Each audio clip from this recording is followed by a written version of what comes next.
শিরোনাম দেখে নিশ্চয়ই বুঝে গেছেন আজ আমি কোথায় যাচ্ছি। হ্যাঁ দর্শক, আজ আমি যাচ্ছি রুহানি জগতের প্রজ্ঞাদাতা, সুফি কুলের শিরোমণি, গরিবে নওয়াজ হযরত খাজা মঈনুদ্দিন চিশতি রহমতুল্লাহ আলাইহির পবিত্র দরগায়।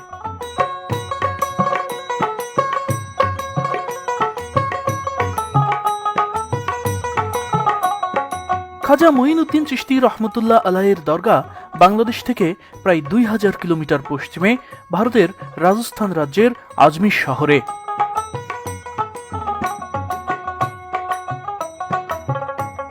আজমির শহরে দরগার অবস্থান হওয়ায় অনেকেই খাজা মঈনুদ্দিন চিশতি রহমতুল্লাহ আলাইহির দরগাকে আজমির শরীফ বলে থাকেন।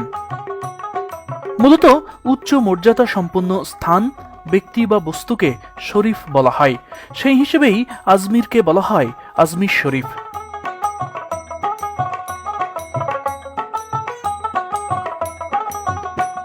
খাজা মঈনুদ্দিন চিশতি রহমতুল্লাহ আলাইহির মাজার আজমির জংশন স্টেশন থেকে মাত্র 1 কিলোমিটার পশ্চিমে, তবে এই এলাকাটি প্রচণ্ড ঘনবসতিপূর্ণ, ঘিঞ্জি।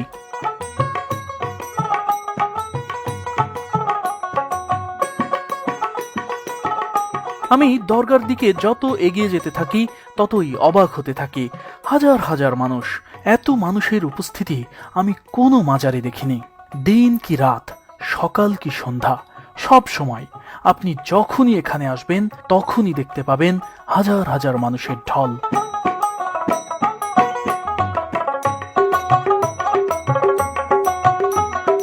এখন মোটামুটি সকাল 9:30 বাজে।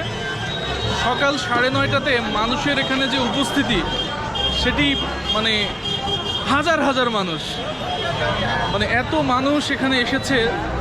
পৃথিবীর নানা প্রান্ত থেকে এখানে মানুষ আসে প্রতিনিয়ত, কিন্তু সকালের একেবারে এই সময়টায় এত মানুষ এখানে হবে আমি কখনো কল্পনাও করিনি।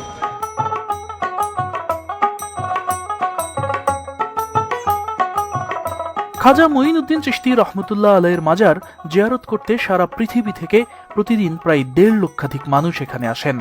রমজান এবং রজব মাসে মানুষের উপস্থিতি থাকে আরও বেশি।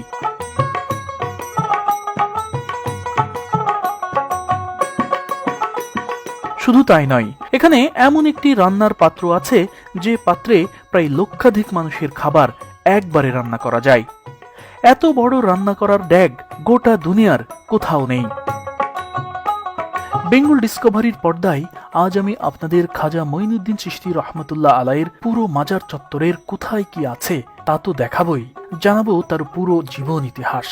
আর ইতিহাস ঐতিহ্য নির্ভর নতুন ভিডিও সবার আগে পেতে আমাদের এই বেঙ্গল ডিসকভারি ইউটিউব চ্যানেলটি এখনই সাবস্ক্রাইব করে ফেলুন।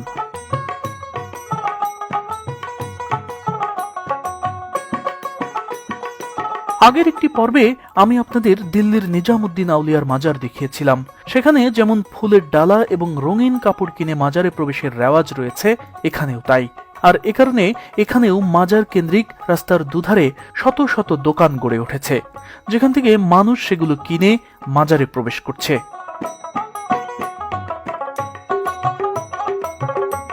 আমি রাতের বেলাও মাজারে গিয়েছিলাম। রাতে মানুষের ভিড় যেন আরো বেশি।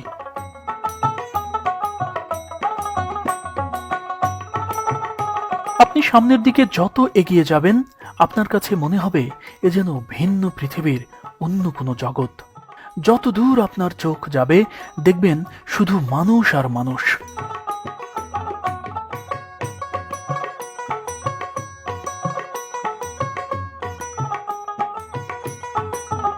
দরগা এলাকায় প্রবেশের মুখেই দেখতে পাবেন প্রাচীন একটি তোরণ। বিশাল আকারের এই তোরণটি তৈরি করে দিয়েছিলেন দিল্লির তৎকালীন সুলতান ইলতুৎমিশ। খাজা মঈনুদ্দিন চিশতি রহমতুল্লাহ আলাইহির ইন্তেকালের পরপরই তৈরি করা হয় এই তোরণ। এটি এখানকার সবচেয়ে প্রাচীন স্থাপনার একটি।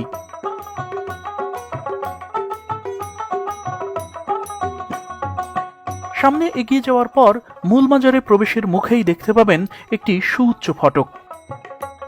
সুউচ্চ এই তরুণটিকে বলা হয় বুলন্দ দারওয়াজা। সম্রাট আকবর যখন খাজা মঈনুদ্দিন চিশতি রহমতুল্লাহ আলাইহির মাজার জিয়ারত করতে এসেছিলেন তখন তিনি এটি নির্মাণ করে দিয়েছিলেন।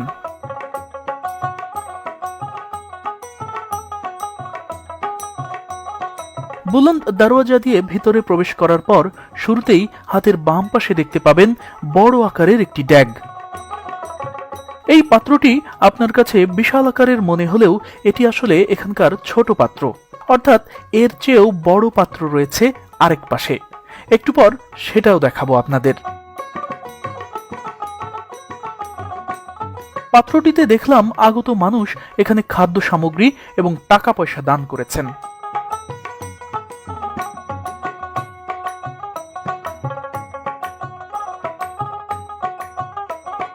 খানিক বাদে এখান থেকে চলে গেলাম ডান পাশের বড় ড্যাগের সামনে।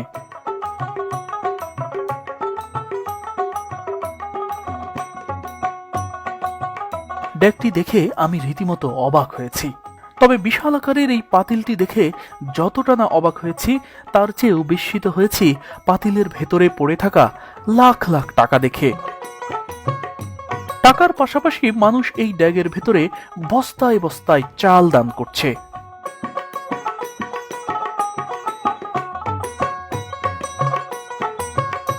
এখানে কি পরিমাণ টাকা পড়ে আছে তা কি আপনাদের ধারণা আছে?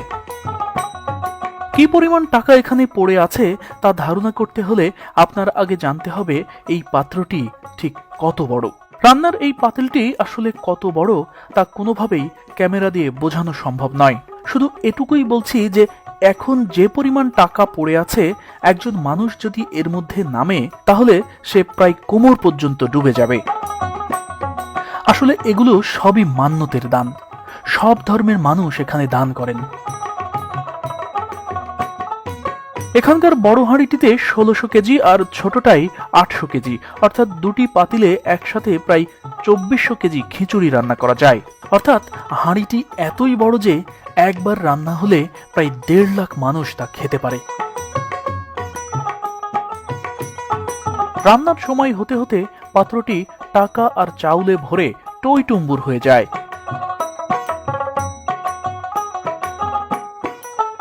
পাত্রটি এতই বিশাল যে রান্না শেষ হলে খিচুড়ি উঠাতে আস্ত মই বেয়ে নামতে হয় এর মধ্যে।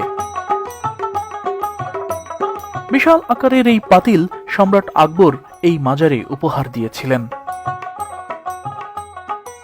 এছাড়া সম্রাট আকবর এখানে একটি বিশাল আকারের মসজিদও নির্মাণ করে দেন, যা আজও অবিকল রয়েছে। পর্দায় এখন যে মসজিদটি দেখতে পাচ্ছেন এটাই সম্রাট আকবর নির্মাণ করে দিয়েছিলেন। আমি এখন দাঁড়িয়ে রয়েছি সম্রাট আকবরের তৈরি সেই ঐতিহাসিক আকবর মসজিদে। এই মসজিদটি বিশাল আকারের এবং মসজিদটির যে ডিজাইন বা যে নকশাগুলো সে সময় করা হয়েছিল আজও অবিকল সেই রকমই আছে। এমনকি ক্ষুদ্র ক্ষুদ্র যে ডিজাইনগুলো আছে সেগুলোও অবিকল রয়েছে। এতটুকু পরিমাণেও সেগুলো খসে যায়নি, সেগুলো ধ্বংস হয়ে যায়নি, সেগুলো ভেঙে পড়েনি। আসলে আপনি যদি এখানে আসেন, যখনই আসবেন তখনই খাজা মঈনুদ্দিন চিশতির মাজার তো জিয়ারত করতেই পারবেন, পাশাপাশি আপনি বিশাল এক ইতিহাসের সাক্ষী হবেন। এটি একটি দরগা, বাট এটি একটি ঐতিহাসিক জায়গাও বটে, যেখানে এলে মুঘল বাদশাদের নানান কিছু দেখতে পাবেন, যার সবগুলো আজও অবিকল এবং অক্ষত আছে। শুধু মসজিদই নয়, খাজা মঈনুদ্দিন চিশতির শিষ্যদের ইসলামিক জ্ঞান চর্চার জন্য এখানে একটি মাদ্রাসাও তৈরি করে দেন সম্রাট আকবর। অনেকেই একে খানকাও বলে থাকে। উঁচু ভল্টের উপর নির্মিত এই মসজিদের পাশে আজও আছে সেই মাদ্রাসার কক্ষগুলো।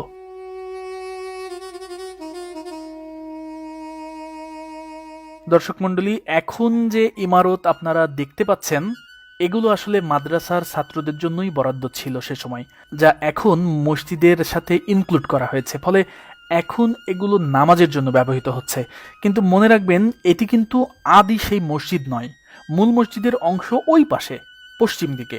আর আরেকটি কথা, ওই সময়ের মাদ্রাসাগুলোর সাথে এখনকার মাদ্রাসার তুলনা করবেন না, কারণ এখনকার মতো সেগুলো ছিল না। মানে দাখিল, আলিম, ফাজিল এমন শ্রেণীকরণ মাদ্রাসা সে সময় ছিল না। তখন মূলত এসব জায়গায় ইসলামিক উচ্চ পর্যায়ের জ্ঞান চর্চা হতো, আধ্যাত্মিকতা চর্চা হতো।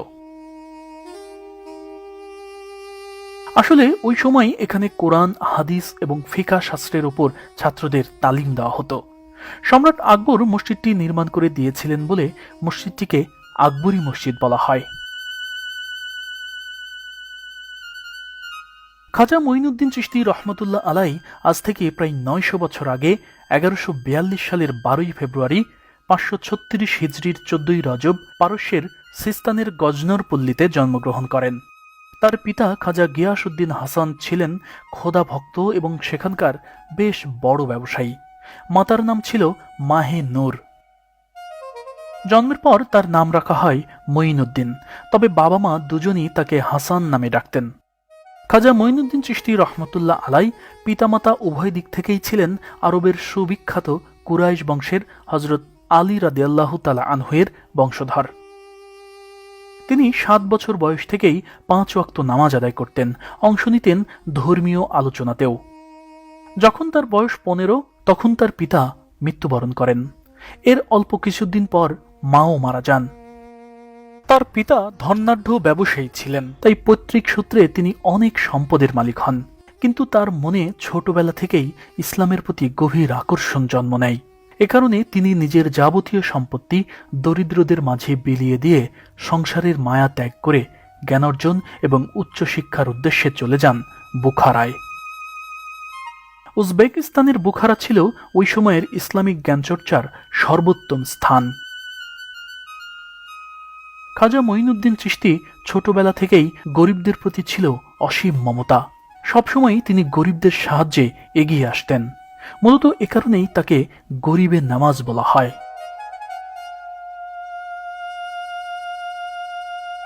বুখারায় এসে তিনি সর্বপ্রথম পবিত্র কোরআন হেফজ করেন। এরপর তাফসির, হাদিস, ফিকাহ এবং অন্যান্য শাস্ত্রে অধিক জ্ঞান অর্জন শেষ করে বুখারা ছেড়ে চলে যান ইরানের নিশাপুরে। সেখানে প্রখ্যাত সুফি সাধক হজরত ওসমান হারুনি রহমতুল্লাহ আলাইয়ের শিষ্যত্ব গ্রহণ করেন। সেখানে তিনি প্রায় ২০ বছর আধ্যাত্মিক জ্ঞান চর্চা করেন। এর মধ্যেই একদিন তিনি বড় পীর আব্দুল কাদির জিলানির সাথে সাক্ষাৎ করেন। আব্দুল কাদির জিলানি রহমতুল্লাহ আলাইয়ের কাছে তিনি ৫৭ দিন অবস্থান করে উচ্চ পর্যায়ের আধ্যাত্মিক জ্ঞান অর্জন করেন। ইসলামের পরিপূর্ণ জ্ঞান লাভ করার পর তিনি পবিত্র হজ পালন করতে যান মক্কায়।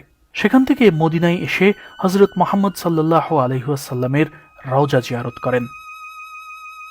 মদিনায় অবস্থানকালেই তিনি স্বপ্নে দেখা পান হযরত মুহাম্মদ সাল্লাল্লাহু আলাইহি ওয়াসাল্লামের। স্বপ্নে এসে নবী করিম সাল্লাল্লাহু আলাইহি ওয়াসাল্লাম তাকে বলেন, তোমাকে হিন্দুস্তানে ইসলাম প্রচারের জন্য বেলায়েত করছি, তুমি সেখানে গিয়ে ইসলামের নির্মল আদর্শের কথা মানুষের মাঝে প্রচার করো। ওই সময় হিন্দুস্তানের প্রায় সর্বত্রই মূর্তি পূজার প্রচলন ছিল। সময়টা ১১৯১। ওই সময় দিল্লির শাসনকর্তা ছিলেন রাজা রায় পিথোরা বা পৃথ্বীরাজ চৌহান। তার সঙ্গে তরাইনের প্রথম যুদ্ধে লড়েছিলেন মুসলিম বিপ্লবী বীর মোহাম্মদ ঘুরি, কিন্তু তিনি সেই যুদ্ধে পৃথ্বীরাজের কাছে পরাজিত হন। মোহাম্মদ ঘুরির ওই আক্রমণের কারণে হিন্দুস্তানের সমস্ত হিন্দু ধর্মাবলম্বী মানুষ মুসলিম বিদ্বেষী হয়ে ওঠে। ফলে ওই সময় খাজা মঈনুদ্দিন চিশতির হিন্দুস্তানে আগমন সহজ ছিল না। তাই তিনি শুরুতে চলে আসেন লাহোরে, এরপর লাহোর থেকে দিল্লি। সেখানে কিছুদিন অবস্থান করার পর চলে আসেন এই আজমিরে। আজমিরে আসার সময় দিল্লিতে রেখে আসেন তার প্রিয় শিষ্য প্রখ্যাত আউলিয়া হযরত কুতুবউদ্দিন বখতিয়ার কাকি রহমতুল্লাহ আলাইকে। তবে কোনো কোনো বর্ণনায় পাওয়া যায় খাজা মঈনুদ্দিন চিশতি ১১৯১ নয়, বরং আরও কয়েক বছর আগেই হিন্দুস্তানে আসেন। দর্শক মণ্ডলী, প্রত্যেক কামিয়াবি আউলিয়াকেই আল্লাহ তাআলা বিশেষ কারামতের ক্ষমতা দেন। খাজা মঈনুদ্দিন চিশতিও ছিলেন কারামতের অধিকারী। আজমির এখন এত ঘনবসতিপূর্ণ হলেও পাহাড়ে ঘেরা এই স্থানটি ওই সময় ছিল চারণভূমি। সেই চারণভূমিতেই বসতি স্থাপন করেন খাজা মঈনুদ্দিন চিশতি। কিন্তু বসতি স্থাপন করায় কয়েকজন রাখাল খাজা মঈনুদ্দিন চিশতির উপর ভীষণ বিরক্ত হন। রাখালরা তার সঙ্গে খুবই দুর্ব্যবহার করে। এক পর্যায়ে মঈনুদ্দিন চিশতি রহমতুল্লাহ আলাইকে সেখান থেকে চলে যেতে বলে তারা। এই ঘটনার কিছুক্ষণ পর রাখালগণ নিজেদের উট সেখানে বেঁধে রেখে চলে যায়। পরে যখন তারা উটগুলো নিতে আসে তখন দেখে শুয়ে থাকা উটগুলোর চামড়া মাটির সাথে লেগে গেছে। ফলে উটগুলো উঠতে পারছে না। টেনে হিচড়েও রাখালগণ উটগুলোকে নিতে পারেনি। নিজেদের ভুল বুঝতে পেরে তখন তারা হযরত মঈনুদ্দিন চিশতি রহমতুল্লাহ আলাইহির কাছে ক্ষমা চায়। ক্ষমা চাওয়া মাত্রই দেখা গেল উটগুলো উঠে দাঁড়িয়েছে। অল্প কিছুক্ষণের মধ্যেই এই অলৌকিক ঘটনা সর্বত্র ছড়িয়ে পড়ে। এই ঘটনার পর সেখানকার ভিন্ন ধর্মাবলম্বীরা ইসলাম গ্রহণ করতে থাকেন। মানুষ ইসলাম গ্রহণ করছে, তাই এক পর্যায়ে খাজা মঈনুদ্দিন চিশতির বিরুদ্ধে রাজ দরবারে গিয়ে অভিযোগ জমা পড়ে। তখন রাজা পৃথ্বীরাজ তাকে শায়েস্তা করতে কিছু অশ্বারোহী সৈন্য পাঠান। ওই সৈন্যরা এই দরগার স্থানে এসেই খাজা মঈনুদ্দিন চিশতিকে অকথ্য ভাষায় গালাগাল করতে থাকে। পর্দায় এখন যে ঘরটি দেখতে পাচ্ছেন, ওই সময় এখানেই ছিল খাজা মঈনুদ্দিন চিশতির বসতি। তিনি ওই সময় ধ্যানরত ছিলেন। কিছুক্ষণ পর তিনি ঘর থেকে বের হয়ে এসে সৈন্যদের জিজ্ঞাসা করেন, কি চাও তোমরা?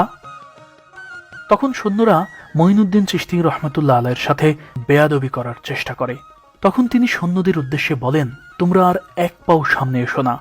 যদি আসো তাহলে তোমাদের উপর আল্লাহর গজব বর্ষিত হবে। সৈন্যরা একথার কর্ণপাত না করে সামনে আসার চেষ্টা করে। তখন খাজা মঈনুদ্দিন চিশতি রহমতুল্লাহ আলাইহি এক মুঠো ধুলা হাতে নিয়ে তাদের দিকে নিক্ষেপ করেন।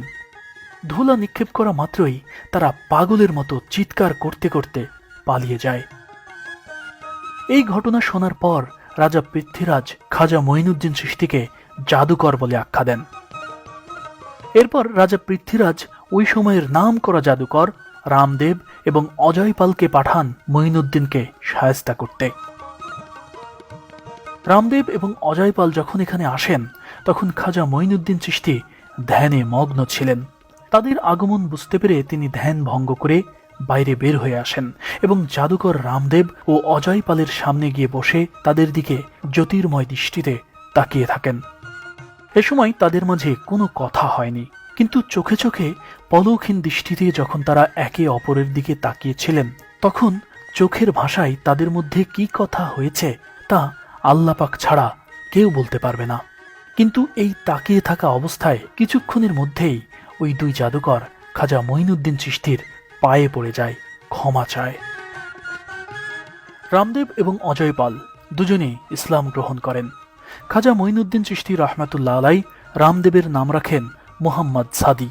সাদি অর্থ ভাগ্যবান, আর অজয়পালের নাম রাখেন আব্দুল্লাহ বিয়ানি। খাজা মঈনুদ্দিন চিশতি এরপর সরাসরি রাজা পৃথ্বীরাজকে ইসলাম গ্রহণের জন্য চিঠি দেন। তার ওই চিঠি পেয়ে পৃথ্বীরাজ ক্রোধে ফেটে পড়েন। সঙ্গে সঙ্গে নিজের রাজ দরবারে কর্মরত এক মঈনুদ্দিন চিশতির শিষ্যকে চাকরিচ্যুত করেন এবং মঈনুদ্দিন চিশতির বিরুদ্ধে ব্যবস্থা নেওয়ার উদ্যোগ গ্রহণ করেন। ঘটনাটি শোনার পর খাজা মঈনুদ্দিন চিশতি ভীষণ কষ্ট পান। সঙ্গে সঙ্গেই আরেকটি চিঠি পাঠান। সেই চিঠিতে তিনি লেখেন, পৃথ্বীরাজ, আমি তোমাকে জীবিত অবস্থায় মুসলিম সৈন্যদের হাতে সোপর্দ করলাম। রাজা পৃথ্বীরাজ চৌহান এর পরের বছর অর্থাৎ 1192 সালে তরাইনের দ্বিতীয় যুদ্ধে মোহাম্মদ ঘুরির সেনাবাহিনীর কাছে পরাজিত হন, যে যুদ্ধে নেতৃত্ব দেন কুতুবউদ্দিন আইবেক।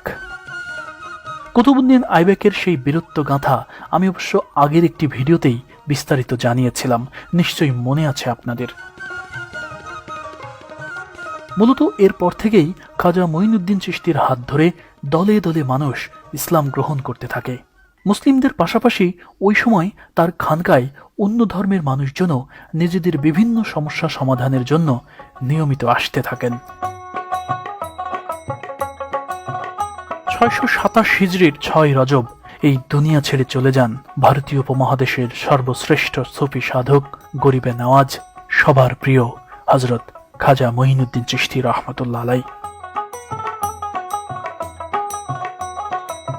পর্দায় এখন যে শ্বেত পাথরের গম্বুজ বিশিষ্ট ঘরটি দেখতে পাচ্ছেন, এটাই ছিল খাজা মঈনুদ্দিন চিশতির নিজের ঘর। এখানেই তিনি ইন্তেকাল করেন এবং এখানেই তাকে দাফন করা হয়। মাজারের পাশেই রয়েছে তার কন্যা বিবি হাফিজ জামাল এবং সম্রাট শাহজাহানের কন্যা চিমনি বেগমের সমাধি। খাজা মঈনুদ্দিন চিশতির মাজারে এসেছেন সম্রাট শাহজাহানও। তিনি এখানে একটি মসজিদ নির্মাণ করে দিয়েছেন। পর্দায় এখন যে মসজিদটি দেখতে পাচ্ছেন, এই মসজিদটি সম্রাট শাহজাহান নির্মাণ করেন। বিশাল আকারের রাজকীয় এই মসজিদে প্রতি ওয়াক্তে হাজারো মানুষ নামাজ আদায় করেন।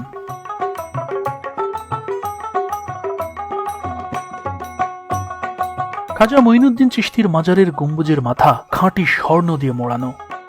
গম্বুজটির চারপাশে রয়েছে সোনায় মোড়ানো সিলিং, আর মূল মাজার অর্থাৎ কবরটি ভেলভেটে মোড়া শ্বেত পাথরের, যা রূপার রেলিং দিয়ে ঘেরা।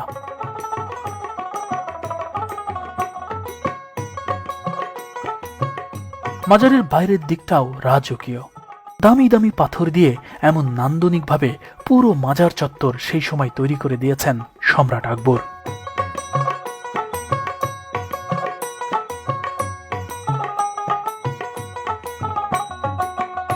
তবে এখানে আগতদের মধ্যে কাউকে কাউকে দেখলাম মাজারে সুতা বাঁধছেন। এখানে সুতা বাঁধলে নাকি মনের আশা পূরণ হয়। খেয়াল করে দেখলাম দেয়ালটিতে হাজার হাজার সুতা বাঁধা আছে।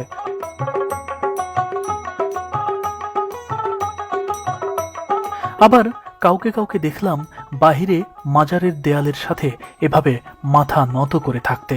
এদের মধ্যে কেউ কেউ কান্নায় ভেঙে পড়ে কবরে শায়িত খাজা মঈনুদ্দিন চিশতি রহমতুল্লাহ আলাইহির কাছে নানান কিছু চাচ্ছেন।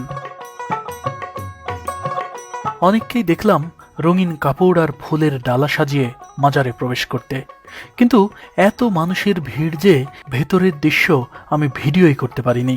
ক্যামেরা কিংবা মোবাইল কোনোটি বের করার মতো অবস্থা ছিল না। হাজার হাজার মানুষ, অথচ ভেতরে জায়গা খুবই কম। এই স্টিল পিকচারটি একটু দেখুন।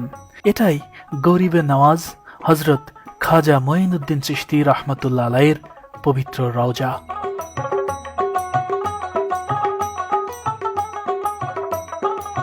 দর্শক মণ্ডলী, পর্দায় আপনি সেই মানুষটির পবিত্র রওজা শরীফ দেখছেন, যে মানুষটি ইসলামের জন্য সব কিছু করেছেন।